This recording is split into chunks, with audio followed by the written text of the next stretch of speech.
उत्तर प्रदेश की 9 विधानसभा सीटों में हुए उपचुनाव में 7 सीटें जीतने पर उच्च शिक्षा मंत्री योगेंद्र उपाध्याय ने कहा कि उपचुनाव में हुई जीत के कई कारण हैं।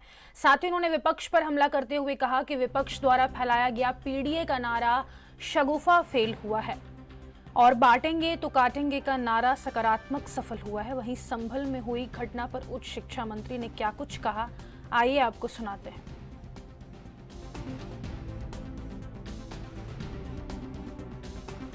यूपी की 9 विधानसभा सीटों में अब जो उपचुनाव हुआ था उस पर कहीं ना कहीं परिणाम आ चुका है और 7 सीटें भारतीय जनता पार्टी ने जीती है। और इस जीत का श्रेय किसको जाता है, हम और उत्तर प्रदेश की संभल में जिस तरह की घटना हुई, इन सब बातों पर हमारे साथ बातचीत करने के लिए उत्तर प्रदेश सरकार में मंत्री हैं योगेंद्र उपाध्याय जी। सर, सबसे पहले बधाई आपको। और जो 7 सीटें आप लोगों ने जीती हैं, श्रेय किसको देते हैं? क्या पीढ़ी के आगे मुख्यमंत्री जी जो बटेंगे जो कटेंगे जो नारा था वो सफल रहा? देखिए, कई कारण होते हैं जीतने के या हारने के। सब मिलकर एक जीत का श्रेय बनाते हैं या हार की तरफ ले जाते हैं।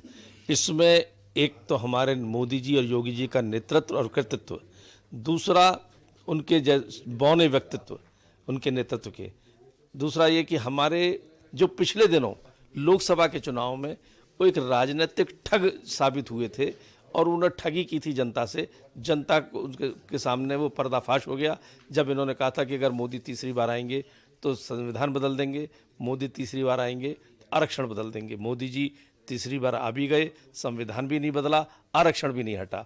तो ये उनको समझ में आ गया। जो पीडीए का नारा देकर उन्होंने एक ये शगुफा उछाला था वह सब समाप्त हो गया।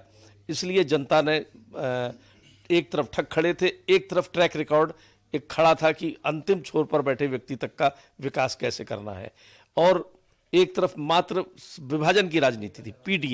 पीडीए अगड़ा, पिछड़े में लड़ाई, धर्म में लड़ाई, दूसरी तरफ सबका साथ, सबका विकास, सबका प्रयास, बटेंगे तो कटेंगे, ये सकारात्मक नारे थे।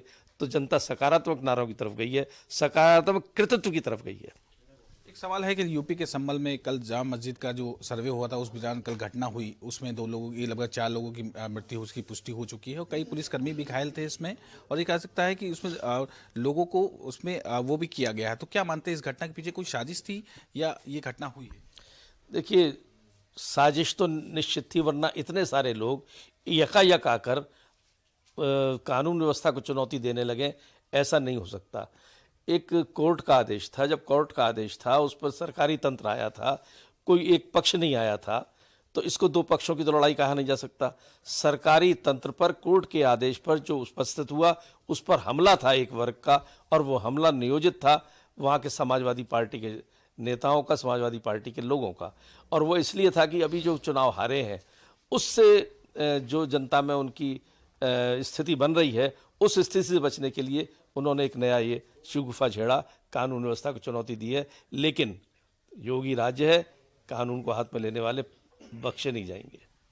बसपा सुप्रीमो मायावती हूँ, समाजवादी पार्टी के राष्ट्रीय अध्यक्ष अखिलेश यादव हूँ, चाहे वो समाजवादी पार्टी के सांसद हो, उनसे कहा कि आखिर दोबारा क्यों जरूरत पड़ी? जब शुक्रवार को सांसद कहते हैं कि जब मैंने शुक्रवार को शांतिपूर्ण सर्वे करा दिया तो दोबारा प्रशासन को ऐसी क्या जरूरत पड़ गई कि वो सुबह सुबह पहुंच गए? दोबारा में ऐतराज क्या है पहले ये वो बता दें।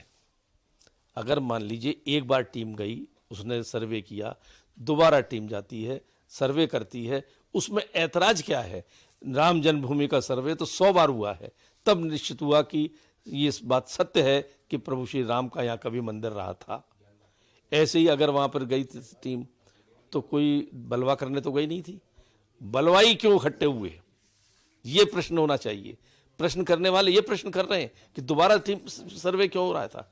सर्वे अगर 10 बार करना पड़े सत्य को जानने के लिए, 10 बार करना चाहिए। लेकिन सवाल कहाँ उठ रहा है कि वो सरकारी टीम सर्वे करने क्यों आ रही है? सवाल इस पर नहीं उठ रहा कि उनको रोकने के लिए भीड़ क्यों आ गई, हमलावर तमंचे, लाठी, बरछे लेकर। इस पर सवाल नहीं उठा रहे। सीधी स्पष्ट दिख रहा है कि बलवाइयों के साथ कौन खड़ा है। क्या मानते हैं कि इस घटना को लेकर किस तरह की जनता से अपील करना चाहेंगे, जिस तरह की वहाँ माहौल है उत्तर प्रदेश में, इस तरह का और आगे ना बढ़े? जनता से हम यही है अपील करना चाहेंगे कि जो दूसरे पक्ष ने शांतिपूर्ण वातावरण बना रखा, उनको जो चाहते थे साजिश समाजवादी पार्टी के लोग कि ये वहाँ पर हिंदू मुस्लिम दंगे में कन्वर्ट हो जाए, एक हमला किया, हिंदू मुस्लिम दंगे में कन्वर्ट नहीं हुआ, क्योंकि हिंदुओं ने बड़ी सहिष्णुता से काम लिया।